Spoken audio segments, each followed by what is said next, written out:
Hello, everyone. Halloween night always felt different when I was a kid.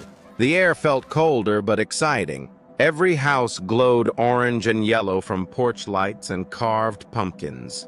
Kids laughed, parents followed behind with coffee cups, and the streets felt alive. That night, I was 12 years old. I went trick-or-treating with my cousin Mark. We had already filled half our bags, and everything felt normal. Too normal. Around 7:30 p.m., something changed. We noticed that one street nearby was completely empty. No kids, no parents, no decorations. It was strange, because every Halloween, every street was packed. At the very end of that road, a single porch light turned on, almost like it noticed us. I stopped walking. Something in my stomach told me not to go any further. Mark didn't feel the same. "Probably full-size candy bars," he joked. Every step toward that house made the air feel heavier. The sounds of Halloween behind us faded until there was nothing but our footsteps. Mark rang the doorbell. The sound echoed unnaturally loud. After a long pause, the door creaked open. A woman stood there. She was tall, very pale. Her eyes were wide and glassy, like she hadn't blinked in years. She smiled. "You're late," she said. Next to her was the biggest bowl of candy I had ever seen. It was overflowing. Not a single wrapper disturbed. That alone scared me. She leaned closer and whispered, "Take only one." Her voice was calm but threatening. Mark laughed nervously. He reached in. One candy, then another. The woman's smile vanished instantly. The door slammed shut so hard the windows rattled. The porch light went out. At first there was silence. Then we heard it. Scratching. Slow. Deliberate. Not from the door. From inside the walls. The house felt alive. We ran. We didn't stop until we reached the main street again, surrounded by people. Only then did I realize my hands were shaking.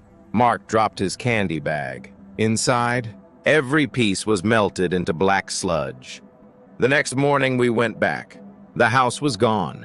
Just an empty lot. An old neighbor told us the truth. That house burned down 15 years earlier. On Halloween night, a woman and 2 children died inside.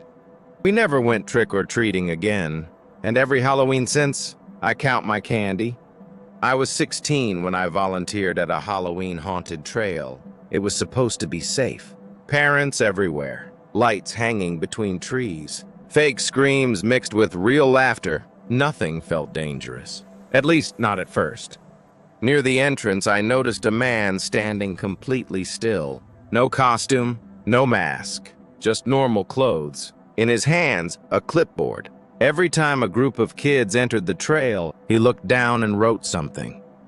A group of 5 kids walked in together. The man waited, then followed them into the woods. 10 minutes later, only 4 kids came back out. I stopped them and asked, "Where's the other kid?" One of them whispered he said he worked here and that he'd help him find the exit. Police searched the woods for hours. They found the clipboard. It wasn't a checklist. It was names. Next to one name, the word "taken" was circled. That child was never found. Neither was the man. It was almost 9 p.m. Halloween was basically over. That's when my doorbell rang. A single girl stood there. White dress. White face paint. She didn't say a word. She looked older than a kid, but not quite an adult. I gave her candy. She turned and walked away fast. A man followed her from the sidewalk. They whispered to each other. Around 1 a.m., I got a phone alert. Motion detected. The video showed her again, stepping into frame, then quickly backing away, like she remembered the camera. Then I heard it. Whispers. Inside my house. 2 voices. I ran outside and called police. Another alert came in. The camera recorded them. Running out of my house. They had picked the lock. Neighbors reported seeing them too. They were hunting. Just me and my friend Aiden. We were watching a horror movie in the basement. Lights off. Volume low. We heard footsteps upstairs. Slow. Careful. Then a voice called out, "Aiden." We hid in a utility closet. The basement door creaked open. A man walked down. He searched boxes, looked at photo albums, called Aiden's name again. He left.